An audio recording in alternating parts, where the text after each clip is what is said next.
Muy buenos días, tardes o noches. Mis compañeras Valeria, Jennifer y su servidora Elisa vamos a presentar el tema de determinación de eosinófilos. Como una breve introducción, los eosinófilos son granulocitos y un componente del sistema inmunitario innato.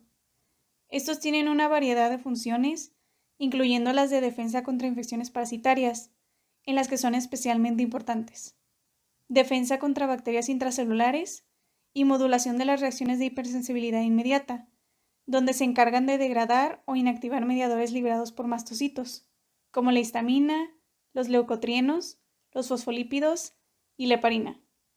Y su producción es regulada por los linfocitos T a través de la secreción del factor estimulante de granulocitos macrófagos, interleucina 3 e interleucina 5.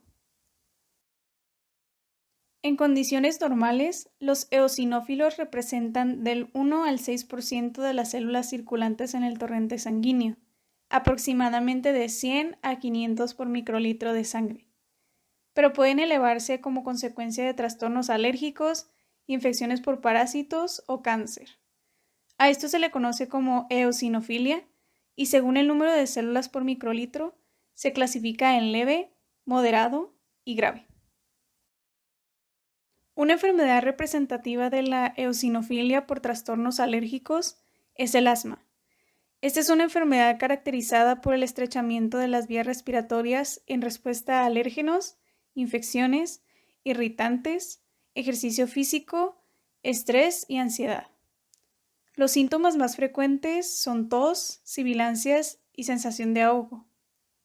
El diagnóstico generalmente se confirma mediante pruebas respiratorias o de función pulmonar, donde se mide la cantidad de aire que una persona puede exhalar en un segundo, y se trata con antiinflamatorios para suprimir la inflamación causante del estrechamiento de las vías respiratorias y broncodilatadores que ayudan a relajar y ensanchar las mismas. Una enfermedad representativa de la eosinofilia por cáncer es el linfoma de Hodgkin. Esta se caracteriza por la presencia de una clase particular de células cancerosas llamadas Reed-Steinberg, y una de las causas más importantes es la exposición al virus de Epstein-Barr. Las personas con linfoma de Hodgkin presentan uno o más ganglios linfáticos aumentados de tamaño que se logran observar con mayor frecuencia en el cuello, fiebre, sudoración nocturna y pérdida de peso. Para establecer el diagnóstico se debe realizar una biopsia de algún ganglio linfático afectado para observar si es anormal y la presencia de células Reed-Steinberg. Y generalmente, la mayoría de las personas con linfoma de Hodgkin pueden curar con quimioterapia, combinada o no con radioterapia. Los valores normales de eosinófilos en moco nasal son de entre 0 y 5%. Estos valores aumentan como respuesta a procesos alérgicos. La rinitis alérgica es una enfermedad inflamatoria crónica de la mucosa nasal. La alergia a alguna sustancia que se inhale, así como ácaros de polvo, polen, hongo, epitelios de animales, entre otros, pueden causar la rinitis alérgica. Los síntomas son rinorrea, conjuntivitis alérgica, estornudos y tos, ojos morados alérgicos y fatiga. Para el diagnóstico se utiliza el interrogatorio y la exploración. Durante el interrogatorio se preguntará sobre la frecuencia, duración e intensidad de los síntomas. En exploración se puede notar facies adenoidea, estigma alérgicos y alineación nasal. Se puede utilizar la citología nasal y pruebas cutáneas con alérgenos. Las pruebas cutáneas con alérgenos no se recomiendan en pacientes con dermografismo, lesiones extensas de la piel o en embarazadas. Como tratamiento se puede utilizar los antihistamínicos H1 de primera generación, así como clorfenamina, cloropiramina y difenhidramina. Los antihistamínicos de segunda generación, que son las epinastina, fexofenadina y loratadina. Son más recomendados que los antihistamínicos de primera generación, ya que causan poca sedación, tienen efecto más rápido y pueden durar más de 24 horas. También se utilizan esteroides nasales, descongestionantes e inmunoterapia con alérgenos. Para nuestro caso clínico, tenemos a una niña de 5 años que consulta por cuadro de astenia, anorexia y dolor abdominal de 2 semanas de evolución, sin fiebre, disuria, ni vómitos o diarrea. Tiene antecedentes personales sin relevancia, salvo que sufrió una neumonía a los 18 meses que fue tratada de forma ambulatoria. No hay antecedentes de atopia. Su nacionalidad es española y entre sus antecedentes familiares destaca que su madre presenta urticaria crónica y sensibilización a anisakis. Tiene un hermano de 3 años asintomático. En la exploración presenta un buen estado general, con discreta palidez facial, sin lesiones cutáneas, bien hidratada y perfundida, con el peso en el percentil 75 sin pérdida de peso aparente. Su auscultación cardiopulmonar fue normal y abdomen normales, sin adenomegalias palpables, y la exploración neurológica también fue normal. Se solicitó un hemograma y una bioquímica básica que fueron normales. También se realizó una analítica de heces con coprocultivo y parásitos negativos, de esos fueron 3 muestras, y una analítica de orina con seguimiento urinario normal. Dada la cifra alta de eosinófilos, se reinterroga a la familia. No refieren prurito, esemas, estornudos ni clínica respiratoria. Tampoco bruxismo nocturno, de exposiciones de características normales y no presenta en ese momento dolor abdominal. Además, no refieren viajes recientes, no tienen mascotas en el hogar y no hay ingesta actual ni reciente de fármacos.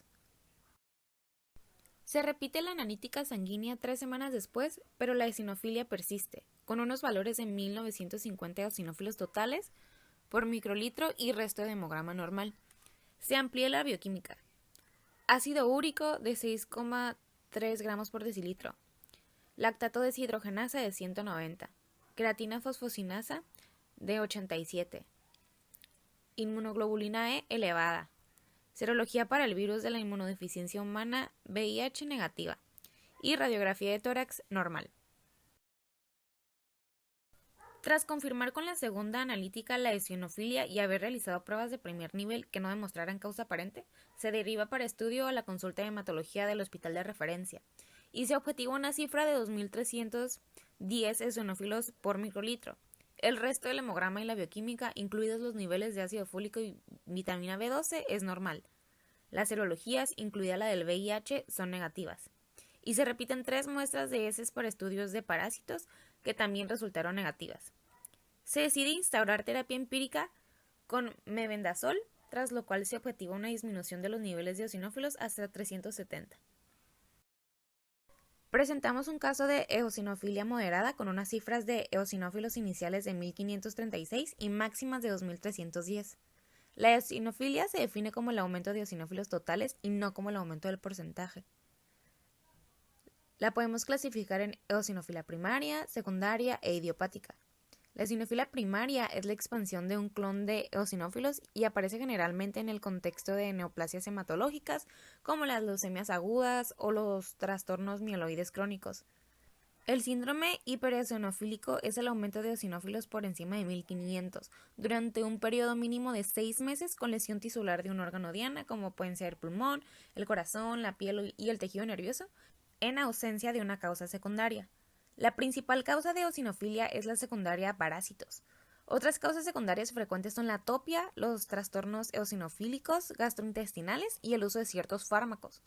Medicamentos de uso habitual en pediatría como penicilinas, las cefalosporinas, los macrólidos, las quinolonas, los antiinflamatorios no esteroideos, la ranitidina y el omeprazol son causa de eosinofilia no mediada por la IgE, pero nuestra paciente no estaba tomando ni había recibido recientemente ninguno de estos medicamentos.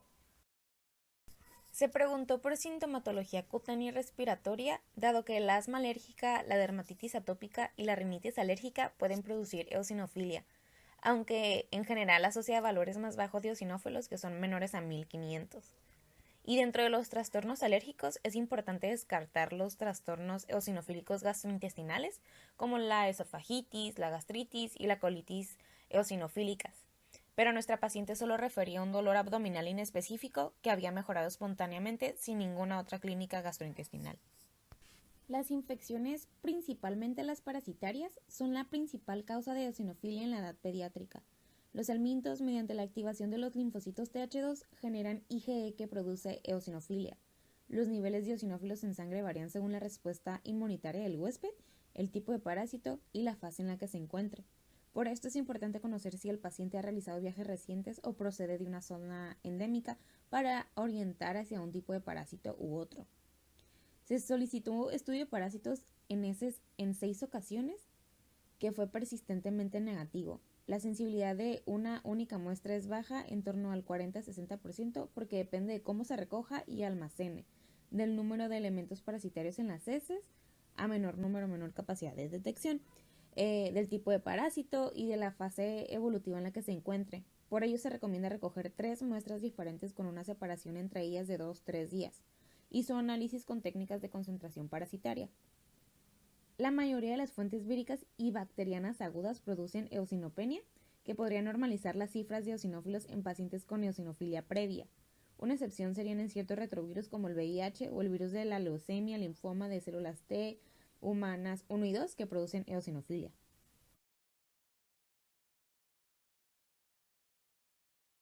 Como pregunta se formularon ¿cuáles son las funciones de los eosinófilos? ¿A consecuencia de qué puede suceder la eosinofilia? ¿Qué es el asma y qué la causa? ¿Y cuál es la enfermedad representativa de eosinofilia por cáncer? Y para finalizar, estas son las referencias que se utilizaron.